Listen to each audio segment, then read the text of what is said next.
Hi, welcome to one more episode of Zindagi Ka Safar. And when we're talking about Zindagi Ka Safar, we spend a big amount of time in corporates. Yeah. And there are certain places or with certain people, you create a great bond which is there. Yeah. So I have with me Aloke Chatterjee, who is joining us. And we know each other for the last 20 years and we have worked in a common environment. This is for people who know us or might have worked with us. This is the ING building, which used to be which used to be called as ING building, and this is where we have worked for a long period of time.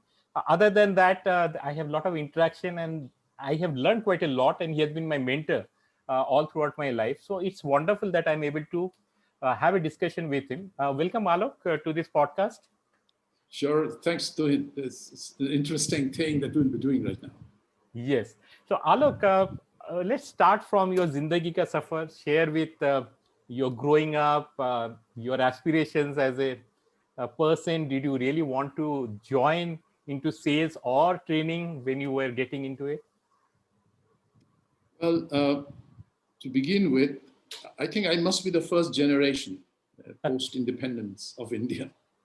So I think I have been very lucky, or people of my generation must have been very lucky, that we saw the evolution of India as a country from a very impoverished economic situation, and then we're still getting socially structured, and a lot of the infrastructure, the government was coming up. Most of the states and the cities were getting built. We saw all that happen. And fortunately for me, I went to a school, which was that time, of course, in later years, we saw how middle class was split into multiple classes and all that kind of thing. But that time, middle class was middle class. You can imagine in an impoverished background when India was still surviving on donated food from other countries and stuff like that. Anyway, I went to a beautiful school, which was a government-aided school, and Bengali was a language being taught, and that school had this credibility or the reputation of having at least one person every year in the CBSE ranks, in one of the top 10 ranks. So, it was a fascinating experience to be growing up with those people. In those days, as you know, they were close to about 60% of unemployment, which is unheard of, but that's what the situation was. And most of the people who wanted to have higher education would either go on to a core sciences stream or go into humanities and art and all that kind of thing.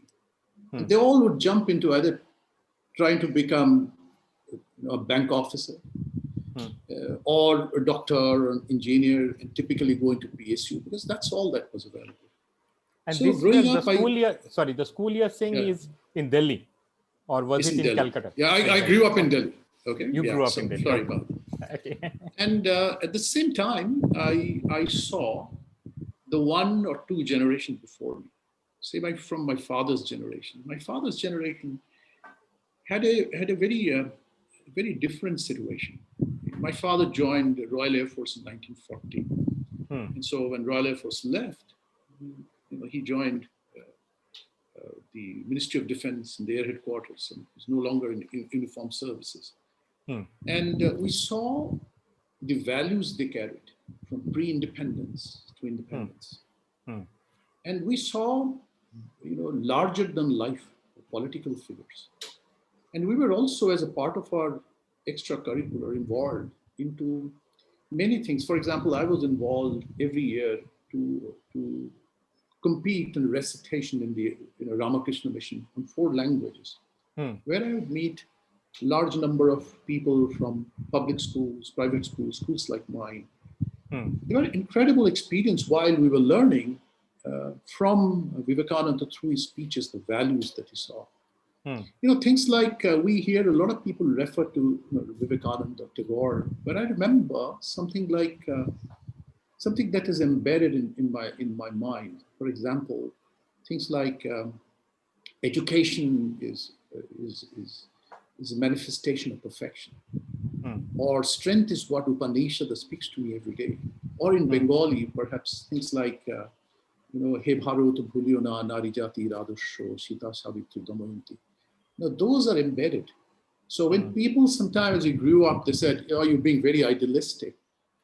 Perhaps the foundation which were built by our grandparents and parents were so strong.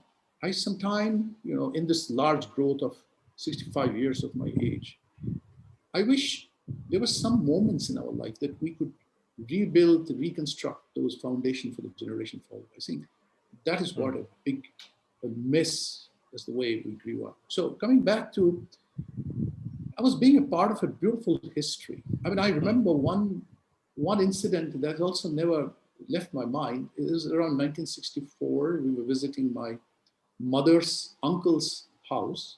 It was in a place called Jhargram, Mednipur. And that's the holidays, Mamar Badi Jao and things like that. Yeah. My mom had lost her parents, so that was Mamar Badi. And one day, suddenly, all these elderly people said, please, all of you, can you maintain some silence because, Mama is very sad. So we were children, we were hanging around and said, what happened? Anyway, we were quiet because, we had to obey. And a little while later, the elders said, hey, you know what? All of you have to come out. There is going to be a meeting and all of you must sit there. So we asked, what happened? They said, Panditji has died. Oh. So my mother's uncle was the district judge there. So he had to, unfurl the flag and then bring it down. And there was a large number of people. And he was speaking about, about the life of Jawaharlal Nehru. And we were children. This was 1964. I was how much? 8 years old. And it was quite crazy. I remember his voice was quivering and people, talking about it. And those kind of experiences, I don't think today's generation can even think about it, that in the backdrop of a 100% rural area like Jhargram in Medinipur, things like this happen. They never leave your life. And I think they will die with me, those moments. It's very difficult to redraw and reconstruct them.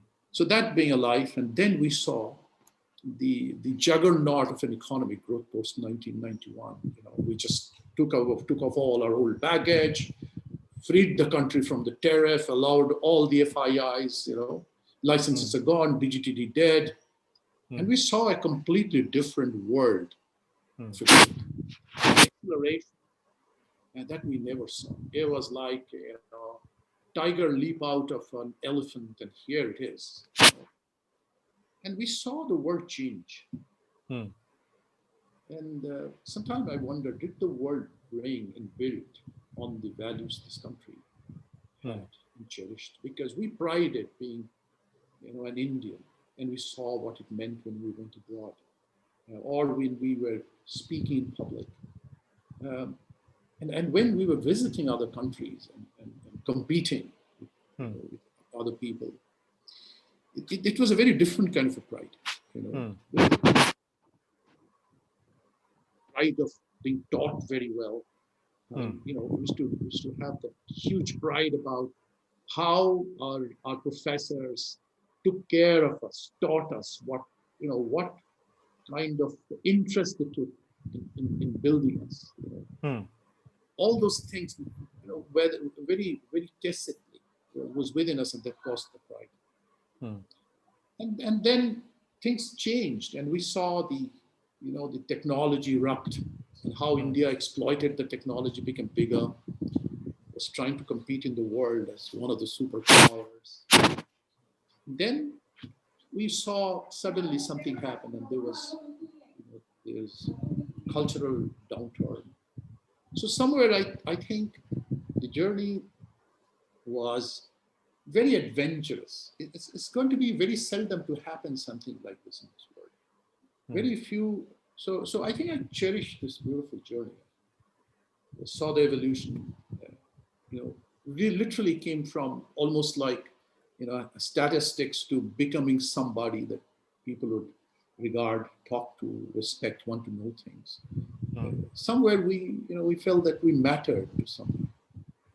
And then suddenly we're seeing that are we also eventually becoming statistics as we're facing COVID today. So, all that. But I would say it's a wonderful journey to be, riding on the back of history unfold in this world. At least to say, within my time, of course, I wasn't a part of it, but within my time, some part of the world, somebody walked in the moon, and all those things happened. So we saw literally innovation, Hmm. technology, kind of technology that we read about, Hmm. we never thought will happen. We used to mock and joke about. We're living with them. Hmm. We're living with a pandemic that's happened 100 years back. So it was an exciting journey, I guess. So I think you have seen more than specifically from a working perspective, because when I joined into the corporate, I passed in 1990. So exactly at the threshold of liberalization which happened. And I never saw the earlier period, as you pointed out, when the jobs were very scarce or unemployment has been pretty high. Uh, so how did what were the opportunities which was available, and how did you get into, as I asked you earlier about sales, I think was your first thing, and then later on you moved into training and development or learning as development as a function. See, actually, sales was not my first job. Okay. My first job was a pure play operations. I lived there for about 5 years doing well. And I think fortunately, the mentorship I got, the support I got from the company, I joined ITC, okay, Hmm. was, was so good that because I had no clue of business. I came from Hmm. a pure play science and technology kind of background, more science than anything else. And then, Hmm. in university, when you are there learning science, there is very little you learn ever about business. I was a commerce guy, and also I didn't come from a family where there was iota of discussion. Hmm. But I think that business understanding and the concept of business was very beautiful where I was. Sales happened very coincidentally.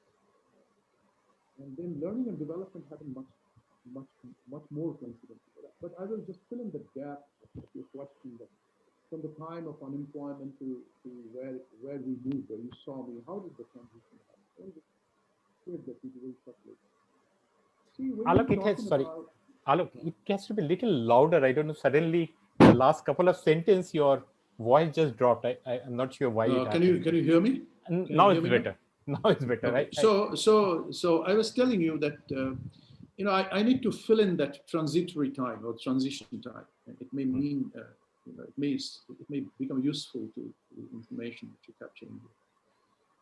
See, the unemployment typically was during the time of 60s and 70s, and we were passing out of school from 70s, and we are passing out of college also in the middle late 70s. Okay, Hmm. so though there was a huge amount of change happening, especially from the public sector, but private sector hasn't grown in that state. Secondly, India was, from a private sector perspective, other than things like automobile sector, steel sector, Hmm. um, much of it was, if you want to get into manufacturing, you have to go through things like Director General of Trade Development. Hmm. It was a pure play make in India. And Hmm. you were allowed to do anything beyond make in India was through a basic manufacturing program. And that's how the DGTD of Director General of Trade Development played an important role. Hmm. To present. So private sector was growing. But the biggest issue was the country had a cash crunch. Liquidity was issue. Banking sector was still struggling to come out of the nationalization that happened. Hmm. The inflation was high, so the interest rates were growing. So we were not, in a state of competition as a private sector. Hmm. Though there were some private sector like ITC, Hindustan Lever, etc., were trying to grow by bringing in new products, but both availability and that kind of consumers were difficult. Hmm. Now, For me, sales was very coincidental. As we had a fairly tragedy in our life. We lost two important family members. My father, whom I lost to cancer, and then I lost my younger sister. Um, so I was just thinking in my mind that, in this business I'm in, I mean, I can carry on, and the growth was knocking on my door because I was already, you know, kind of told in advance that I'm going to go really take a leap into my career. I was almost given about 2, 3 promotions overnight, and I was getting into a management job, and all that was nice, but sometimes we are forced to introspect when we're hit by tragedy. So I generally asked myself that, what else can I do in life? And there, coincidentally, a lady she used to work with me, she used to be in our sales. She told me, I think you should look at a career in sales, and I'm going to send your resume to a company. Just go and get there and see what happens with you. Coincidentally for me, I not only got selected, I scored very high there. And very recently, 2, 3 months back, I lost the gentleman who hired me. He put such a faith on me by creating an expectation for me, that I said to myself that I'm prepared to give up this beautifully secured life of mine going to sales. I had no idea of sales. So that was my starting of sales. That was in 1982. And I joined Xerox in India. At the time, Xerox was run by Rank Xerox under a technical and commercial support services called Graphics India. And I joined them. And I must tell you, that was a turning point in my life because I had no money in my pocket. I was in a completely new place. I just didn't have enough to eat. And my mother was living alone because we lost everybody in the house. And here we are. I have to support her, and there wasn't enough money. But the work was spectacular. The learning was spectacular. The challenges were beyond you. I think that built me. So that was about my sales. And so, I had large territory there, Pune to Goa, Satara, Sangli. And I traveled in all those ST buses those days, no windows, broken down. The bus could break down anywhere, the drunk driver. But, a completely risk-averse, risk-taking person that didn't mean anything. That was the journey. And I met exceptionally great business celebrities like Mr. Leszek Kirloskar, his brothers. Even I met Mr. Ruya, all these great people that time. And talking to them, learning from them, their views, is something that is very rare in our lives. We didn't have to read from newspapers, we just learned from them. Training happened in 1989, out of actually from a very poor situation. I left Xerox in 1984. Then I rejoined them, I think, in 1987. And because of some issue, I became an account manager there again, given a large set of accounts, mix of public sector, private, and all that kind of thing. And I think I was not able to perform how I was kind of expected to do. And I had tremendous hopes. But what was happening, I was into a really bad slope downwards. And my performance was big problem. But what happened is, by the turn of 1988, 89, I started getting major breakthroughs in those accounts. But somewhere in my mind, it was playing out that, if there was a moment I needed to improve myself, what were the sources available to me, which if I could rely upon, could bring me back to my capability or maybe beyond, that would have given me a breakthrough when I was really on the downward slope. And that always played out to me. So what happened is, in 1989, there was a small internal advertisement. And by the way, by then I had already started getting breakthrough, and I was really on a high. I started becoming somebody noticeable in the Xerox, sales internal competitive scenarios. But anyway, and I went and applied. my regional head was exceptionally angry. He kind of shouted back at me, and I said, "Look, this is what I want to do." So anyway, he didn't say anything. He said, "I don't know anything. I don't support it, and I don't think I'm going to really say yes." But what happened, I did not know. And this is where I think, the values you learn. He went, and he next day or next day he comes back and throws this letter, literally, as if he's on a disgust. That's his love and affection. He chucked it on my face, and he says, "I not only got this for you, but I tell you, got you some extra money, and I hope you deal with it correctly. You'll be able to create some kind of a name for yourself." Cut the story short. Little while later, that position came under a marketing job, so we became regional marketing manager, and training became part of that. And I started handling 3 regions out of 3 regions out of 5, or 4 regions out of 5. And that time, I felt that what I missed during the time it was bad, I need to rebuild it. And the only way I could rebuild it is educating myself. I actually started investing a lot of time studying. And my core focus became economics and social sciences, anthropology and social sciences. So I started studying actually economics and social sciences. And I think moving forward, those core learning really helped me to build a concept of business, transactions, complexities of business. So, a lot of people say that I was a trainer. I don't know what kind of trainer I was and what I meant to people. But every time I went to train, I saw participants as someone who was going to see in their life or face some moments of truth in their life where they will not be able to meet either their expectations or the expectations of people. Could be customers, could be company, could be anybody.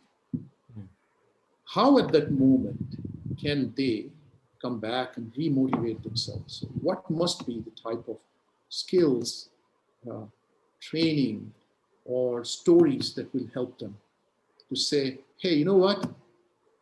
This is not the life. Life is actually different. This is just a moment, it will pass. And if it's going to pass, it's got to be me who has to do it at this moment. So I saw that as an important aspect of training. And every time I tried to do anything in training, I felt that part was more important than just building skills. I think that's lovely, because I think that's why you are continuing for the last, I think, 20 plus years. You have been to learning and development. But coming to your journey, and we have spoken about, as you said, around 65 years. But I think out of that, more than 35 years, you have got the support of your life partner. Yeah? So, coming to how did you meet Sujata Bhabi, and did you use some of the techniques of maybe selling and closing when trying to convince her, and maybe then how both your families? Because I think again it's a little non-traditional in a way, because you didn't marry into the Bengali family. Interestingly, Sujata used to work in the same company and in the same place I used to work. Okay. Okay. And it was, I think, just after my father died. And by the way, I was not in sales, I was pure play in operations. After my father died, incidentally, that is exactly the time our company had just gotten over from a huge 3-month-old strike. So anyway, that's another crazy story. And one day I remember I was in a shift. It was night shift or something like that. Or I don't know. I was walking in to. This was, by the way, this place was a hotel. It was a very big hotel called Sheraton Hotel. I was walking in, and I saw her walking out. By the way, she doesn't look like the way she looks. She used to have a lot of curly hair and short hair. She was a fairly modern lady at that time. I saw her, and I was a little curious. Who is this lady? And then one day, a friend of mine was talking about, there's a very nice lady, blah, blah, blah. And I think you know her sister. I said, well, of course I knew her sister. I didn't know. And I think, men and men, curiosity drives them much more. And I was very interested to know her. So I spoke to her and I told my friends, I had a lot of friends who used to literally mentor and guide me about life. Maybe because, we had tragedies and they kind of took their responsibility to take care of me. But there are a large number of women, they're very nice women. They're still my great friends there. So I went and told them, I said, hey, you know what? I like this girl. They said, listen, don't be a fool. You're not a kind of guy who ever thinks of settling down. You're a freak, you're a hippie. I mean, what's nonsense liking somebody? It must be a fling. I said, okay. Then I went and actually said, I genuinely mean. They said, okay, if you genuinely mean, show it. I said, how? I said, invite her out for a film and then take her out for a coffee. I said, okay. And actually I did that. I had no technique. I was an absolute, I'm not joking, I was an absolute hippie.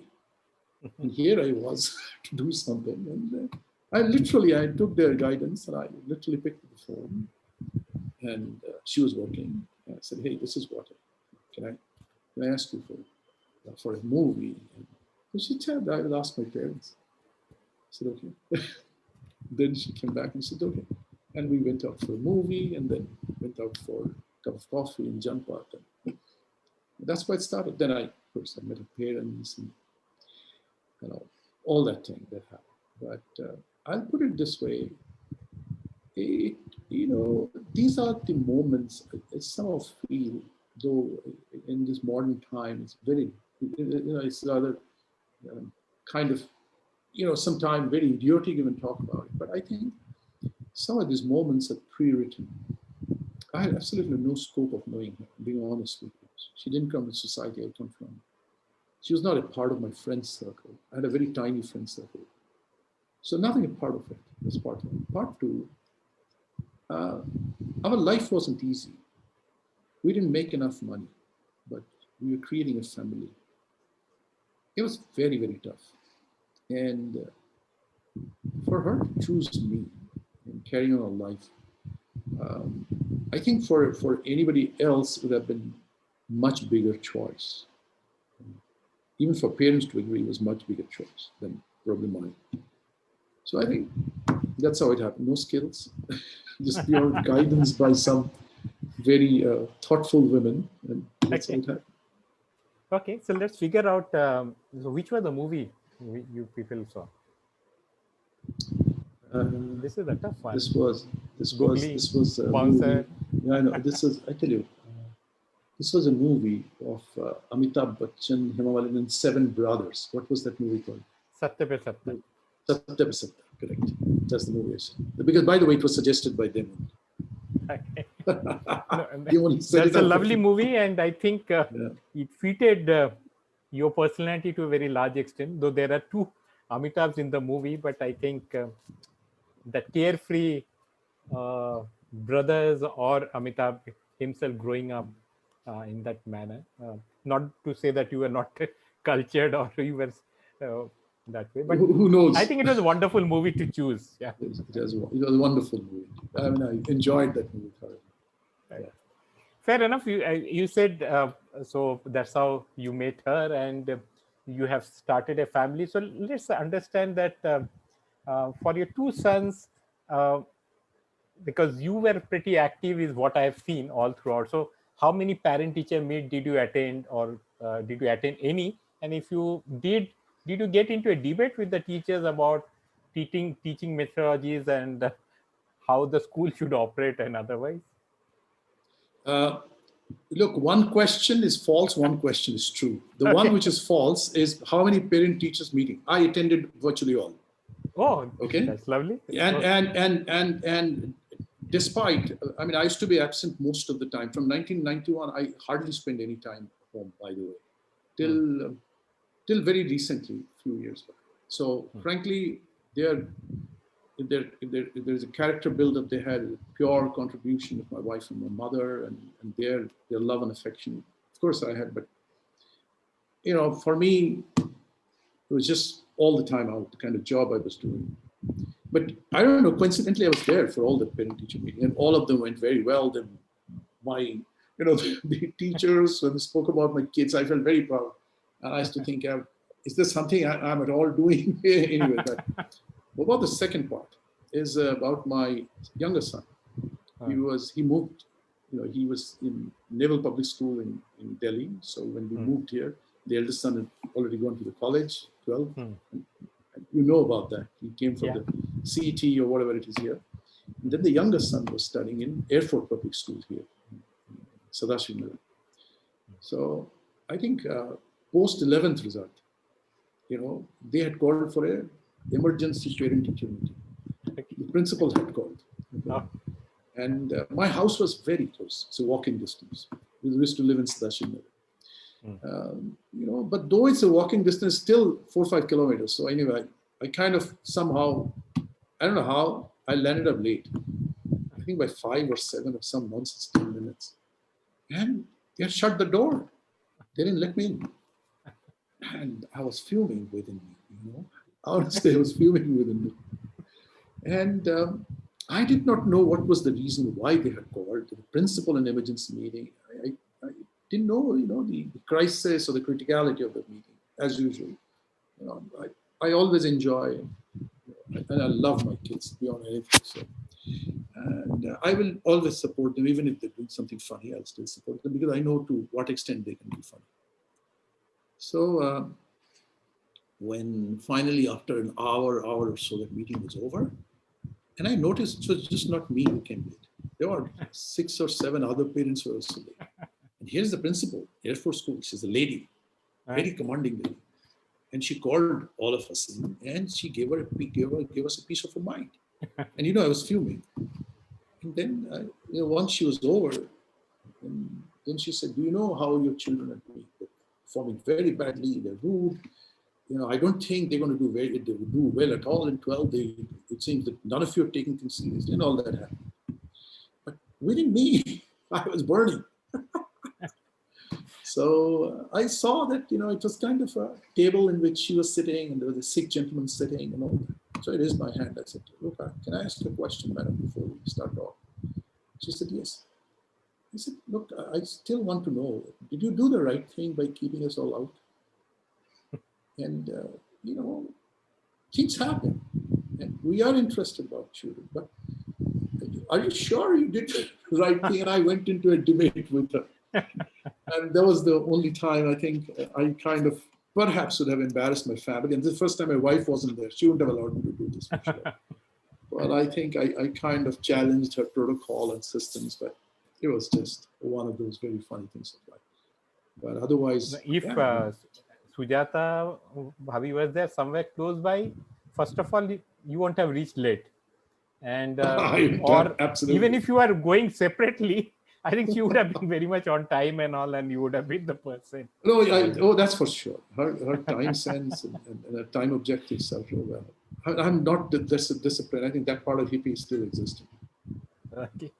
Okay, fair. You have traveled to a lot of different countries. So, and somewhere you mentioned that at the starting that when, for example, how other countries used to be looking, let's say, look at India, or maybe now even now there are different perceptions. So what might have been any incidents of any bizarre question being asked about our country by any foreigner to you? Well, I remember 2 clear incidents. One was a very professional environment, and another one is absolutely from nowhere in a journey. But as usual, initial days when you go abroad, definitely people will say, "Hey, how do you speak so good English?" And I used to wonder, so good.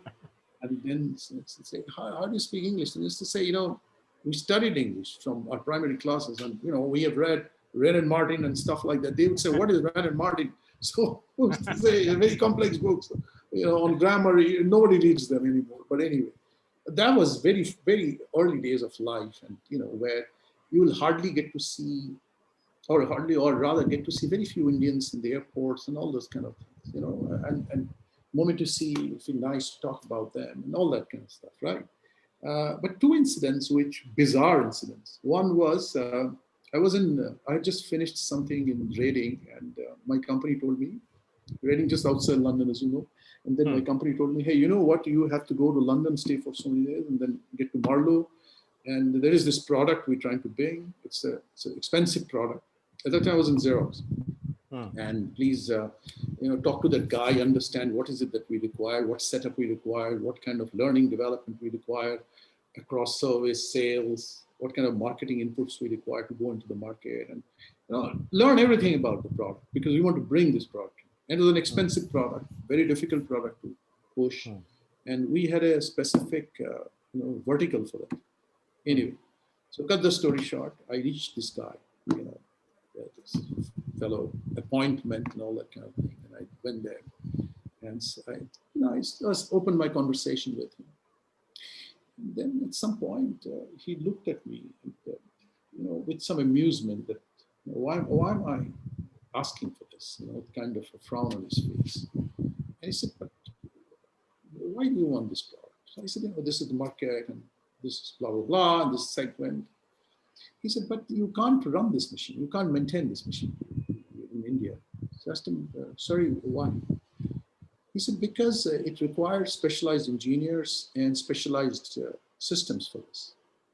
I said, we have very specialized engineers. We are a country which produces the largest number of engineers in the world. So that's never a problem. And we have a very large training center with some very good equipment, excellent service training team, and our maintenance every year scores. This night I offered him some balance sheet related statistics, blah, blah, blah. He said, no, you're not following me. You guys do not have a facility you require in your country. And now I was really dead serious. I said, oh, what is that facility you require? He said, look, every engineer must carry a laptop. And I fell from the sky. This was 1998. Okay. Just a while back, I had seen 22 people who were building, a platform. All those 22 people were Indians, huddled together and building a platform for these guys. And I said, oh, I'm so sorry, but I think I forgot to say this, that we all have laptops, and I'm carrying one. And my children are taught in the school basic programming. So laptop is not an issue. We'll give them. So that was one very bizarre situation I had. And the second one was just out of nowhere. I don't remember this very clearly, but I think I was traveling from Fresno to either San Francisco or to Sacramento somewhere. And it was around the weekend. And those trains have 2 floors, beautiful trains. And then you have a place to eat and everything there, correct? And have a drink and all that. And so I was carrying a lot of bags because I was moving. I was staying with someone in Fresno, and I was moving. And so you can keep stuff downstairs. And I was kind of carrying up and down, checking. There was hardly any place. So there was this one seat available beside a man who exactly looked like, Treasure Island pirates. He looked exactly like that. And not like so much like John Depp. Johnny Depp is still very modern, well, made up pirate. But this guy was literally that kind of pirate. So eventually, I went past him many times, and he said, hey, you can sit here. So I said, sure. I said, yeah. I said, then let me just keep my stuff down. And anyway, the baggage section came up. So he looked at me and he asked me, tell me, do you think I'm an Australian or Englishman? So I said, say that again. So he said, do you think I'm an Australian or Englishman? I said, well, I think you're an Australian. He said, this is where you made a mistake. I'm an Englishman. And then he started. He said, do you know something? As you stepped up from the stairway, I knew we were going to sit here. I said, seriously? He said, seriously. And then we went into a conversation. And I think in my life, this was the most spiritual experience I ever had. He said, you know what? I've never worked in my life, never. Okay? I have never known where is my next food coming from. I don't know where is my next place going to be when I'm going to sleep. Okay? He said, and this is a life story. He said, I came from no family. I did not even know if my mother was mother, and she was a junkie. So my first 25 years of my life, was again drugs, etc. But around 25, 26 years old, I met an Indian, you guys call him guru or something. I met him. And he helped me to see a different perspective of life. And, a question always runs in my mind. Is there another side of life that we are not aware of? And we never see that side of the life. For example, when I asked you a question, how was your stay last night in Fresno? You said, well, when I asked you, where did you stay? And you told me, and I was thinking, why are you complaining? Have you seen the other side? And I was thinking, I don't know why I'm going to sleep. And this man is complaining, staying in that luxurious place, and he was still not happy. And I said, seriously? He said, absolutely. And he told me a story, so touching.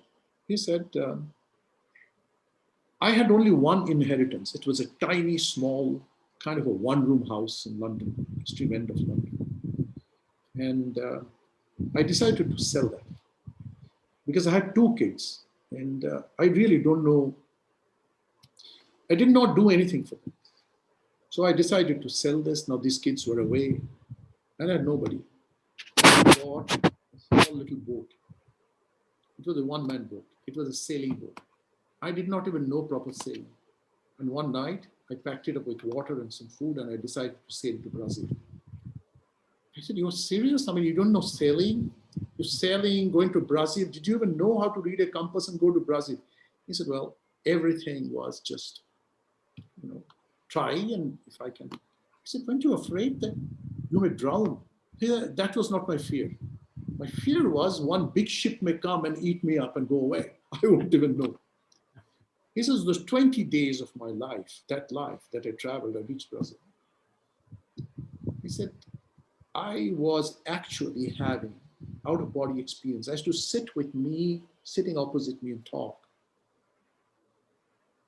This was a life-changing experience. When I came back, I knew my daughter lives in New Zealand. I decided to go there. So I worked here, there. Anybody who gave me any money, I started putting it together. And I went there, New Zealand. I knocked on my daughter's house. She was married and a kid. And I told her that, I've traveled here all the way to seek forgiveness from you. So she looked at me with, perhaps confusion. She said, why now?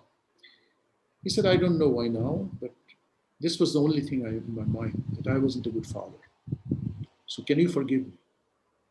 She asked me, have you come to stay here? I said, no, I've not come to stay here. I've just come here to seek forgiveness. I said, why did it drive you so hard that you had to put together money, save, and go all the way? He said, because I left my children alone. How can you leave your children alone, unprotected? I lived my life where somebody protected me, even if I slept on the road or somebody gave me food. And look at me, I'm healthy. I asked him, how old are you? He said, I'm 72. He said, this is what life is. We spend every moment of our day judging ourselves, judging our situation, giving it a rank, good, bad. But what is life? It's just this. You need to just eat to keep yourself running, run your energy, remain healthy. And everything is about people, their love and affection.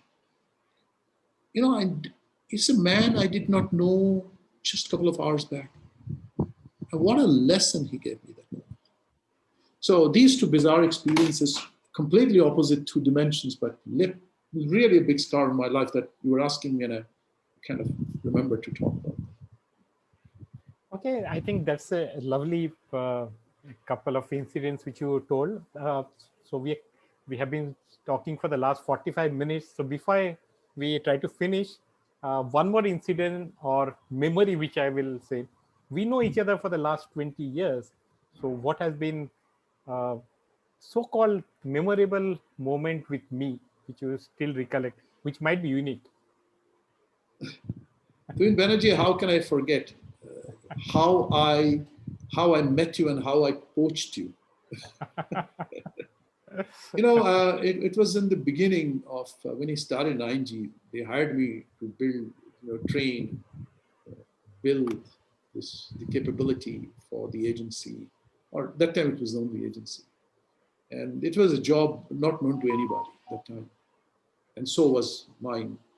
And my quest to learn from the ground is always there. I mean, I can never say that I know it all. I sometimes intimidate people, but that's just a way to play it around, play fool. But frankly, my quest is always to learn from people. And I went around many places, but everywhere I went to ask them that give me the core understanding of insurance.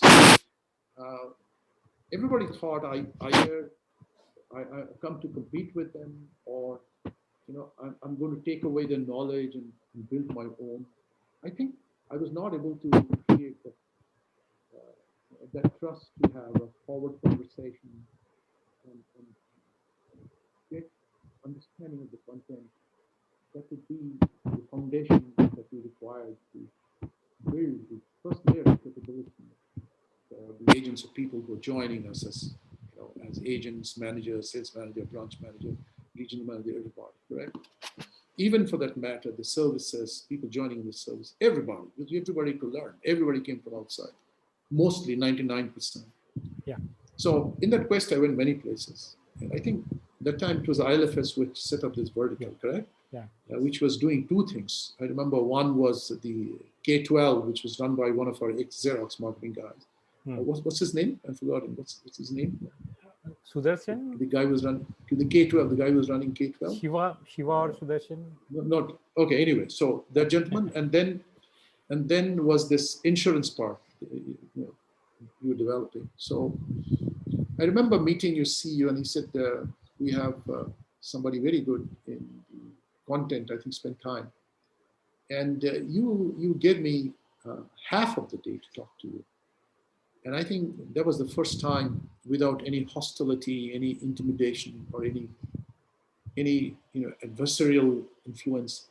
Literally, you trusted me and you shared with me, and that value I can never forget, because that was my starting point of thinking.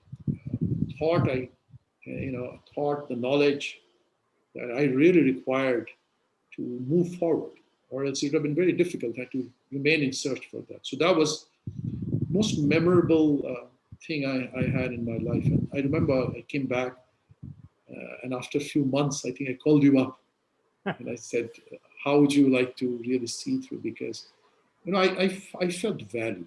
I felt value. I felt sincerity.